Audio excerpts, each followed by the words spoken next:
이 번제의 총체적인 주제는 하나님의 만족을 위한 그리스도다. 이렇게 보면 돼요. 그리스도는 누구냐? 하나님의 만족을 위해서 존재하는 자다. 사람은 뭐냐? 하나님의 만족을 위해서 지어진 특별한 피조물이다. 이렇게 보면 되는 것이죠. 그래서 하나님의 만족을 위한 이 그리스도의 예표인 번제의 희생 제물은 그 존재 자체가 누구를 위한 드림이고 누구를 위한 예물인가? 그것은 다 하나님의 만족만을 위해서 존재하는 자다. 이게 번제의 핵심입니다. 핵심. 다른 건 몰라도 번제의 희생 예물은 모두가 하나님의 만족만을 위해서 존재하는 예물이다. 희생제물이다. 이렇게 보면 틀림없어요. 목사님이 누누이 말씀하시기를 사람은 하나님의 영원한 목적과 계획과 필요에 의해서 특별한 관계로 지어진 피조물이다.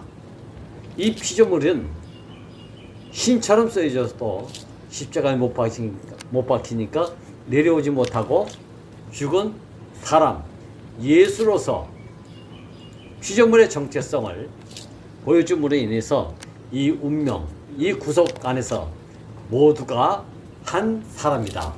이것을 보여주고 있는 것이죠. 자, 그렇다면 오늘 이 번제는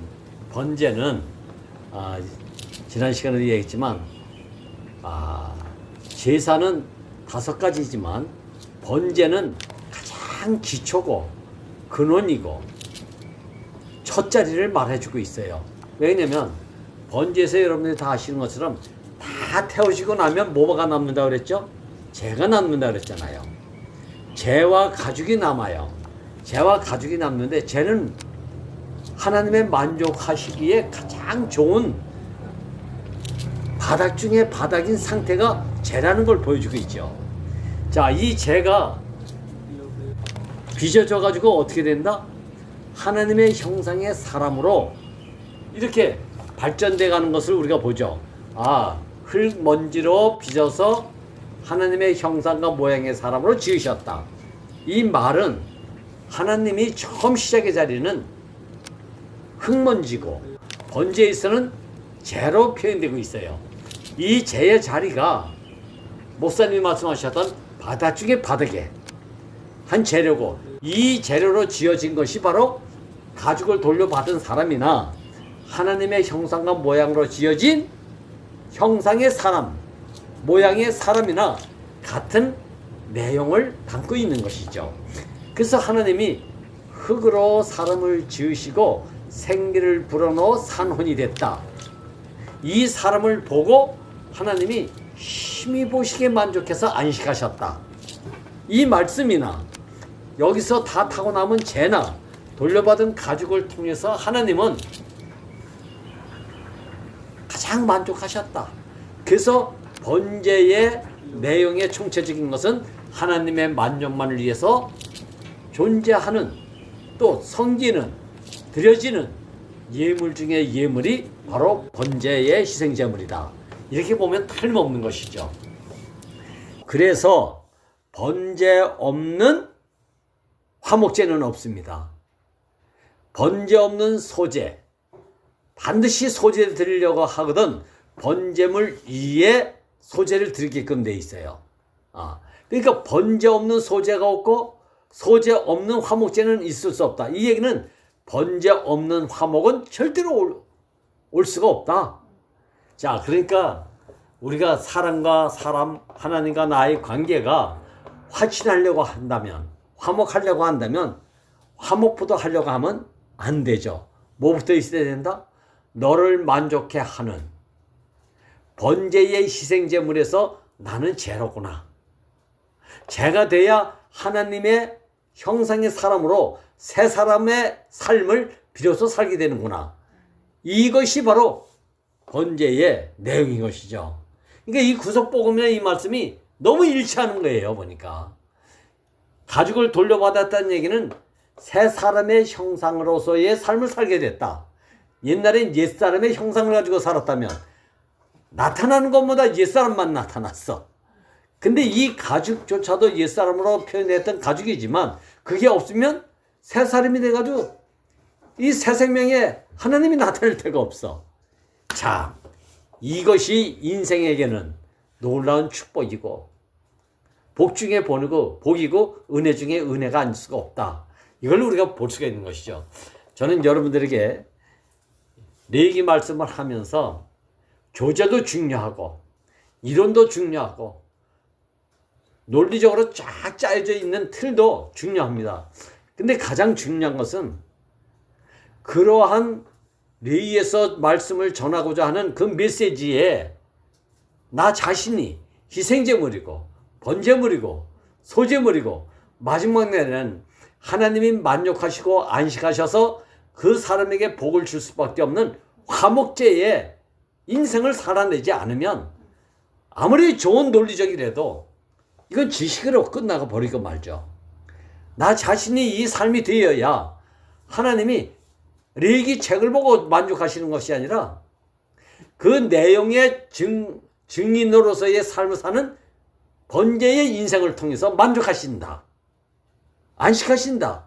이 말씀을 우리가 깊이 인식해야 될 거 아니겠어요? 오늘도 마찬가지예요. 아, 번제는 근원 중에 근원 어떤 자리인가? 다 타고 남으니까 죄가 되더라. 이 죄가 된 사람에게 뭘 돌려준다? 가죽을 다 태우지 않고 돌려준다. 이 가죽은 뭔가? 너 이제 이 죄와 같은 나로 말미암아 시작되고 나로 말미암아 네가 내용을 가지고 있는 형상의 사람을 가지고 네가 이제 살아야 비로소 살아있다고 하는 인생이 될 것이고 살아있다는 인생을 통해서 하나님은 만족하고 안식하신다. 하나님이 만족하고 안식하면 하나님이 주고 싶은 모든 복을 이 사람에게 다 전부 주신다는 거 아닙니까? 이게 정권 이임이에요, 이게. 자, 그래서 번제는 예물들의 총체적인 대표적 예물이라고 볼 수가 있어요. 바닥, 흙먼지, 더 내려갈 자리가 없는 자리, 티끌, 더스트, 이 자리가 하나님이 시작하신 본래의 자리고 원형의 자리라면 이 자리에서 만나지 못할 사람이 없잖아요. 이게 구속복음의 핵심이잖아요. 아, 흙에서는 좋은 흙, 안 좋은 흙, 더러운 흙, 깨끗한 흙, 이게 차별 없이 흙이라는 것만으로 하나님은 이것을 주물러서 당신의 형상의 사람을 빚었다. 이게 구속복음 아닙니까? 여기서 우리가 다 만나잖아요. 자, 그래서 번제는 모든 희생 제물의 그리고 모든 제사의 총체적인 근간이다. 이렇게 보면 되죠. 구속복음은 언제가 말씀 여러분들에게 드렸지만 구속은 첫 자리로 돌아가는 것이 구속이에요. 그래서 유치 이탈된 자가 유치 회복되는 자리.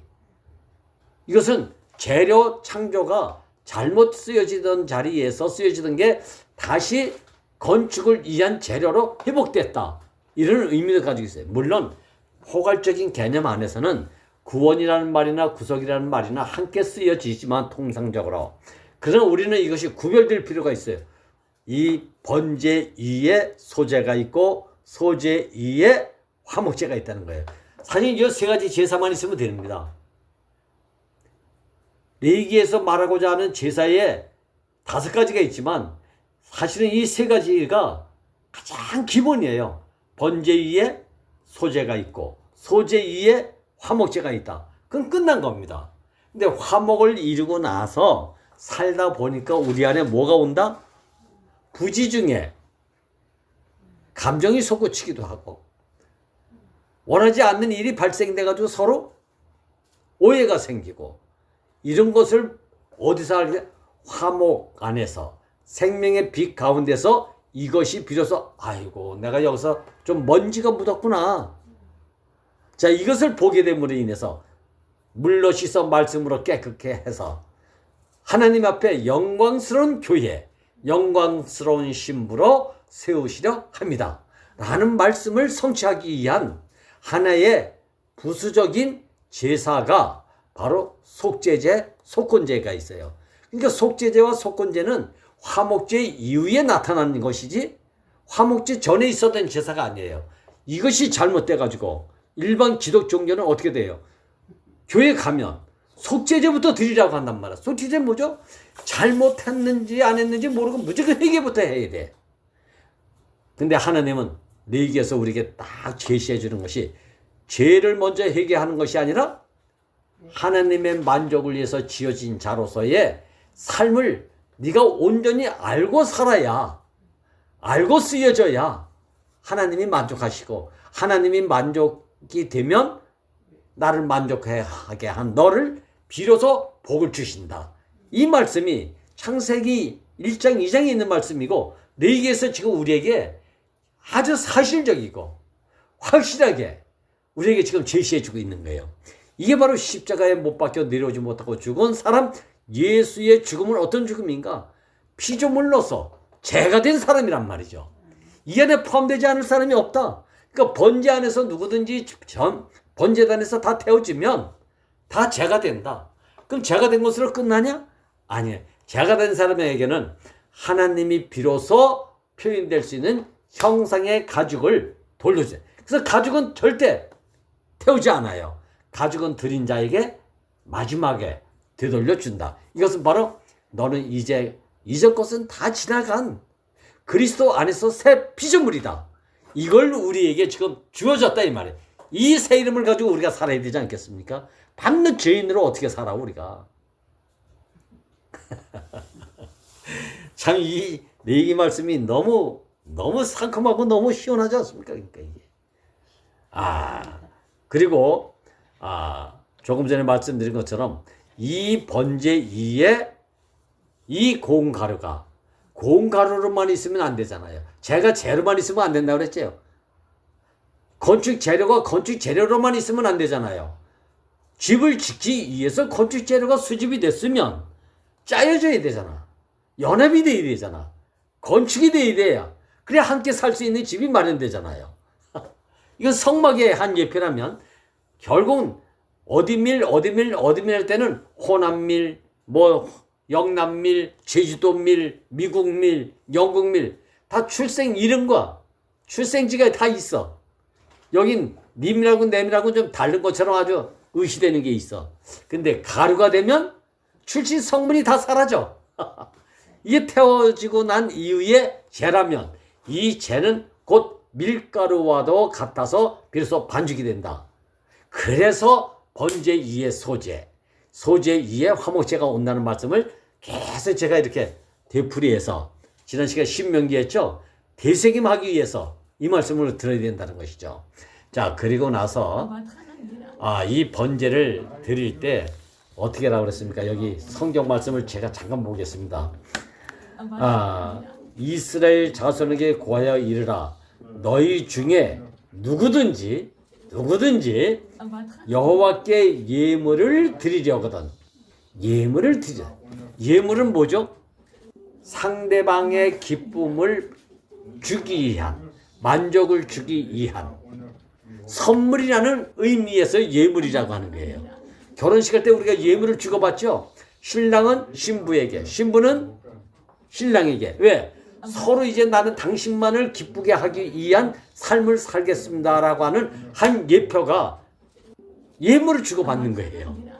그냥 예물 기분 좋게 그냥 선물만 주고받는 게 아니라 예물을 주고받는 그 실제적 의미는 이 레위기가 보니까 비로소 신부는 신랑의 만족만을 위해서 나는 살겠습니다. 신랑은 나는 신부의 만족만을 위해서 살겠습니다.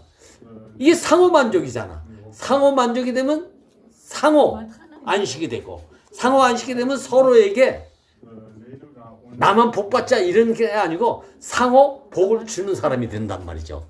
그리고 절로 뭐가 되겠습니까? 화목이 주어진다 이 말 아닙니까 이게. 야, 이런 의미가 이 구속복음 안에 와서 보니까 너무 새로워져. 이 예물을 통해서 어떻게 상대를 만족하게 하고 상대를 기쁘게 하는 삶을 살게 되면 그 사람이 나에게 복을 준다는 거 아닙니까? 복을.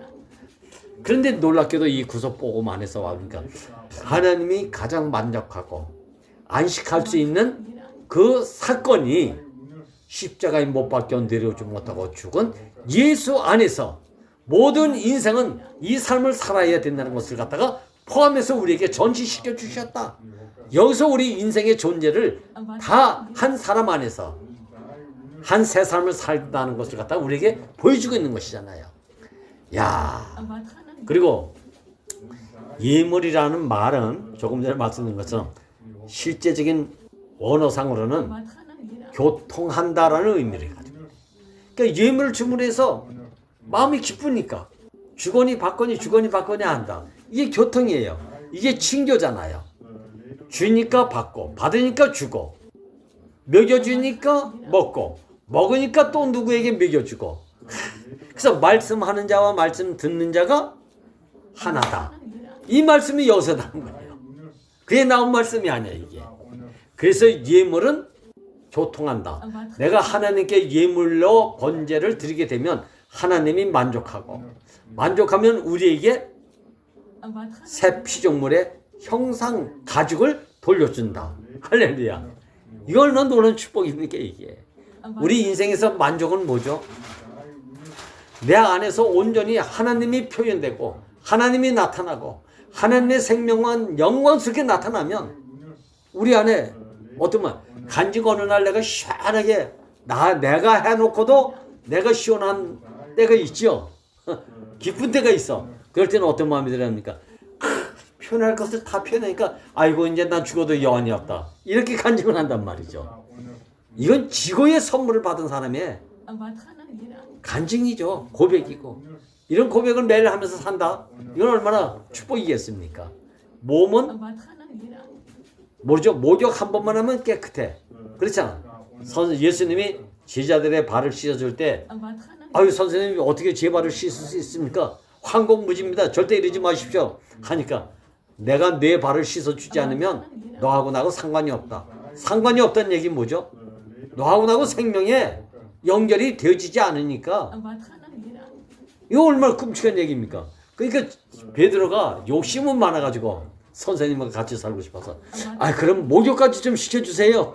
이렇게 했단 말이죠. 그러니까 한 번 목욕한 사람은 두 번 다시 목욕 안 하고 다니다가 보니까 먼지가 묻는 발은 물로 씻어서 깨끗하게 할 필요가 있다. 이렇게 말씀해서 사랑하되 끝까지 사랑하라고 이렇게 말씀하지 않습니까? 서로 씻어주는 게 뭐죠? 이게 사귐이야. 이게 교통이야. 이게 서로 만족하게 하는 거야. 인생이 피곤한 인생을 살다 보면 하루 종일 일하다 보면 피곤하잖아요. 우리 여기 다 경험하실까? 힘든 일을 하고 오면 집에 오면 피곤하잖아. 이때 누군가 와서 발을 씻어주면 개운한 거 있잖아요. 왜? 개운한 거. 그런 거 있죠? 그때 어떤 마음이 들어? 진짜 감사한 마음이 든다. 감사한 마음이 들어. 네 발 네가 씻어. 이렇게 하지 않고 대야를 따 놓고 발을 씻어줘 보세요. 그러면 없던 감사가 생겨난다니까요, 이게. 자, 이런 거예요. 자, 그래서 우리 오늘 번제와 소제와 화목제는 반드시 번제 안에서 이루어지고 있다는 것을 갖다가 오늘 먼저 말씀드리고, 그리고 오늘 여기에 드려지는 제물이 세 가지가 있습니다. 제가 요거 한 말씀만 하고 마치도록 하죠. 세 가지 제물이 있는데 여러분들이 다 아는 것처럼 숫송아지가 있어요. 1년 된 숫송아지, 1년 된 순양이나 순염소. 그 다음에 더 이것도 드릴 형편이 안 되는 사람은 산비둘기나 쥐비둘기를 예물로 드리라고 이렇게 되어 있습니다.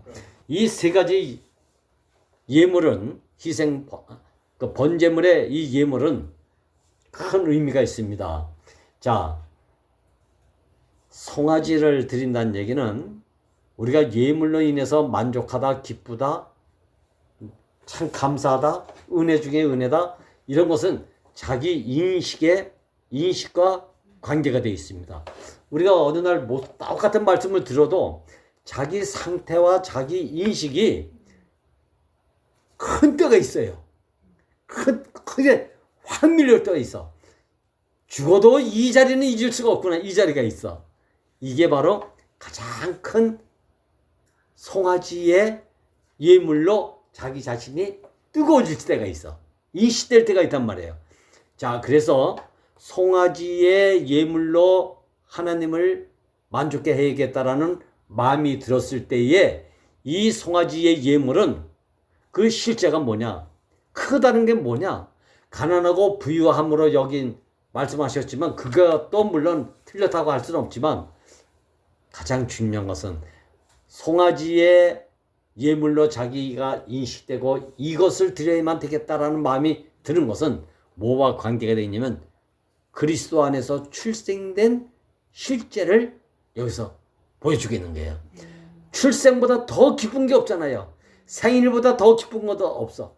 그래서 생일잔치는 매년 하잖아. 매년. 왜? 가장 큰 기쁨이기 때문에. 그래서 부모들이 알아야 될 것은 자식을 낳고 이미 그 기쁨이 얼마나 컸으면 그 이후에 자식에게 더 큰 것을 바라지 말아라. 이미 출생할 때의 이 출생 자체로 이미 자식에게 모든 가장 큰 선물을 이미 부모가 받았다. 이런 의미가 있다는 거 아니겠어요? 그렇잖아요, 실질적으로. 결혼해가지고 첫 아이를 낳으니까 세상에 나 같은 생명을 낳았다는 그것보다 더 기쁜 게 어디 있습니까, 이게. 그래서 매년 생일에도 부족해. 내년에 더 좋게 해줘야지. 더 좋게 해야 돼. 왜? 출생보다 더 기뻐. 하물며 이제 옛사람으로 살던 사람이 새 사람으로 이제 살게 됐다. 새 피조물로 살게 됐다. 새 생명으로 살게 됐다. 이거보다 더 큰 출생의 기쁨이 어디 있습니까? 이때 출생의 기쁨을 이 마음을 드리기 위한 예물이 가장 큰 숫송아지를 드린다는 거 아닙니까? 이게 출생의 예물이에요. 출생의 예물. 새 사람이 된 출생의 기념이죠. 이게. 이 예물이에요. 이게 가장 큰 거예요. 그리고 두 번째는 순양을 드리는데 순양은 이러한 예물로 드리고 살다 보면 자꾸 무엇으로 가는가? 자기 고집대로 사는 것이 아니라 나를 나되게 하신 이에게 온전히 쓰여지기를 바라고 섬기기를 바라고 따르기를 원하는 어린 양과 같은 인생을 살게 된단 말이죠. 당신이 원하시는 대로 살기를 갈망합니다. 원합니다. 순종의 예물로 인식하게 된단 말이죠. 야, 이렇게 되는 것이 어린 양이에요. 그래서 어린 양 예물을 드리는 거예요, 이게. 그러니까 이 배열이 너무 기가 막히지 않습니까? 그런데 마지막에 가장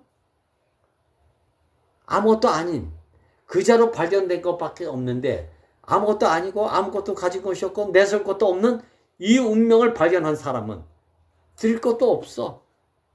그래서 가장 가난의 예표라고 할 수 있는 산비둘기나 쥐비둘기로 드리게끔 돼 있어요.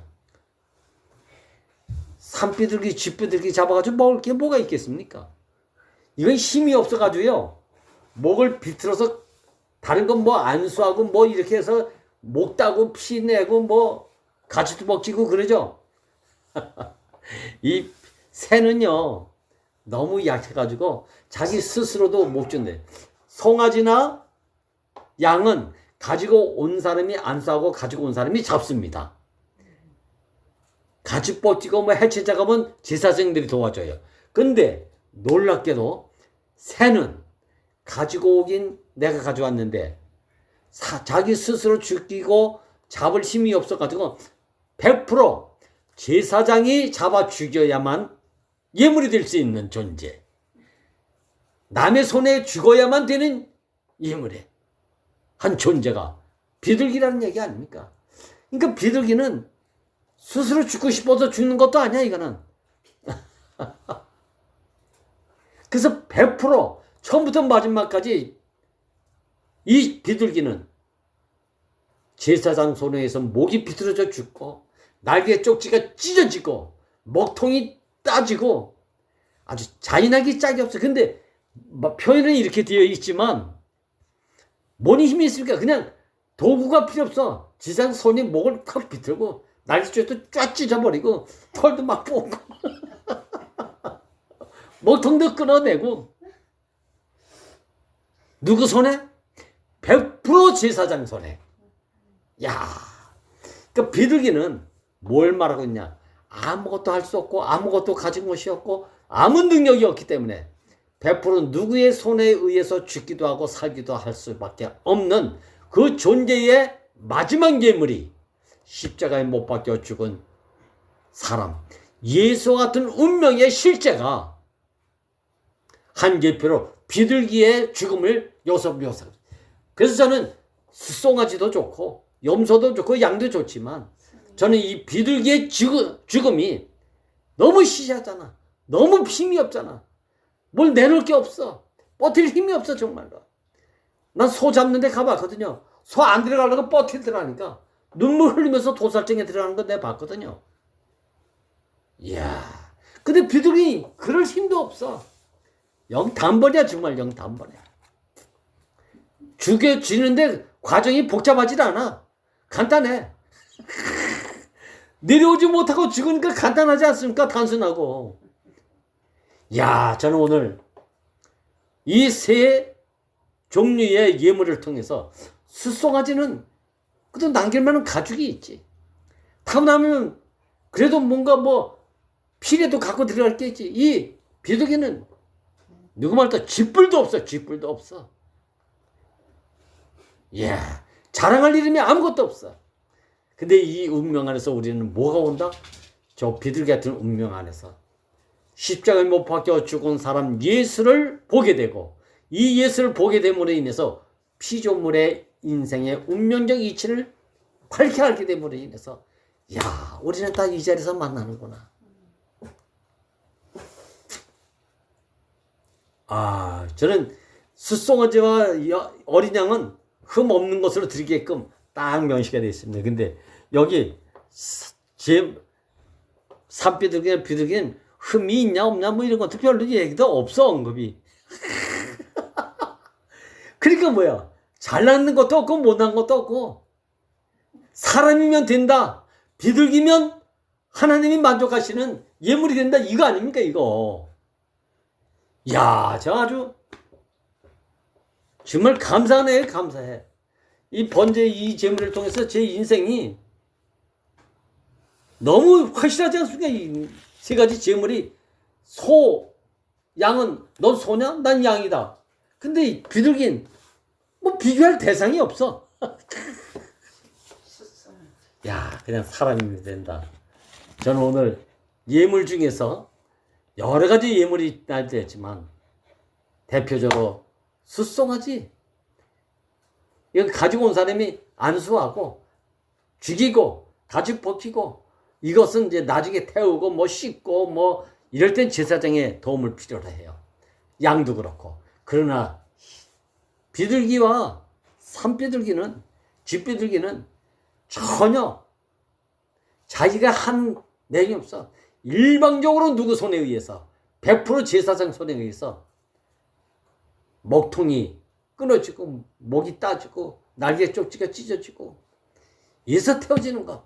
이것은 영락없는 지금에 와서 보냐 구속복음에 십자가에 못 박혀 내려오지 못하고 죽은 예수의 죽음과 그의 죽음을 통해서 온 구속복음 안에서 우리는 어느 누구도 자랑할 이름도 없고 내세울 명분도 없고 미덕도 없고 그렇다고 악덕도 없고 그냥 죽이면 죽으리라.